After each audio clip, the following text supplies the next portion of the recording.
নমস্কার সবাইকে।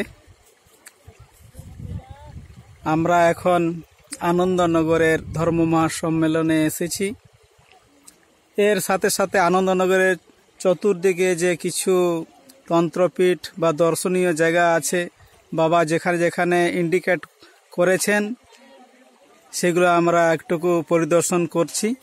তো এটা হচ্ছে গুয়াই নদী, আর এই নদীর অনেক কিছু ইতিহাস আছে যা আপনারা আমাদের একজন দাদা আচার্য মনশুদ্ধানন্দ দাদা, উনি আপনাদেরকে এখানকার ডিটেলস শোনাবেন। তা আমি আগ্রহ করব যে এখানকার দুটো নদী আছে, দুটার যে ইতিহাস আছে এখন বলবেন।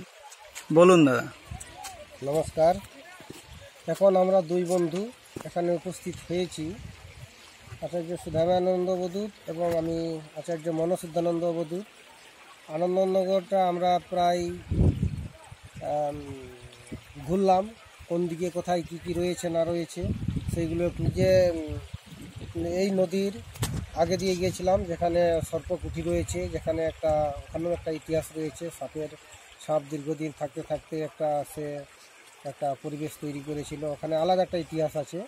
এখন আমরা পরে বলবো আর কি, এখানকারটা বলে দাও। বাবার দৃষ্টিকোণ হিসাবে বাবা এই জায়গাটার যে গুরুত্ব বলেছেন সেটা আমি আপনাদের কাছে একটু শেয়ার করতে চাচ্ছি। তো এই দিকে হচ্ছে কুপাই নদী এই দিক থেকে এসেছে, আর এই দিকটা হচ্ছে গুয়াই নদী এসেছে। এখানে দুইটা নদীর মিলনস্থলে একটা ডেল্টার মতো তৈরি হয়েছে, সেই ফাঁকা জায়গা রয়েছে এখানে। তো এইখানে বাবা বলেছেন যে এই দুইটা নদীর মিলনস্থল একটা হচ্ছে খুবই বড় একটা তন্ত্রপীঠ।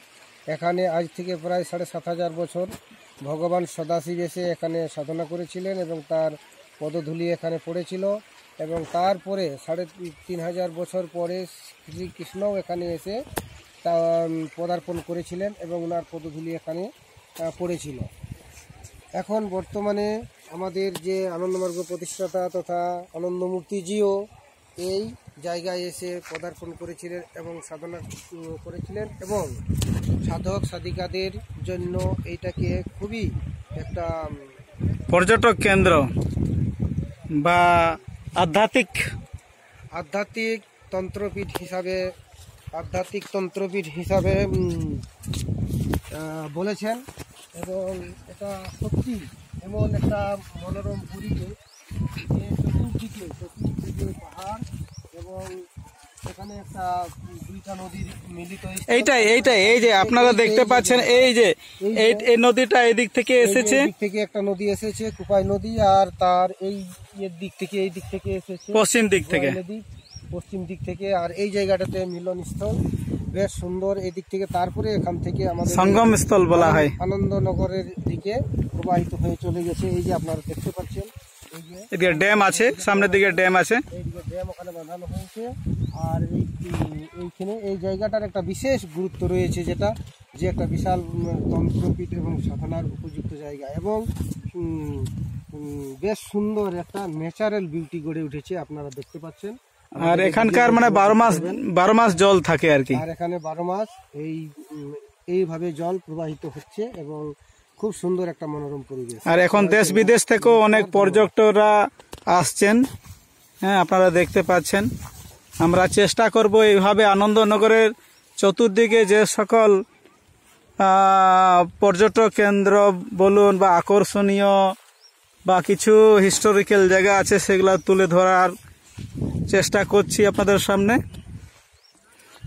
আপনাদেরকে ভিডিওটা দেখার জন্য অশেষ ধন্যবাদ।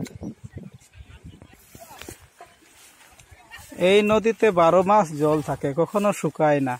এই জন্য বাবা এই জায়গাতে উনার আন্তর্জাতিক সংগঠনের যে কেন্দ্রস্থল উনি বানিয়েছেন।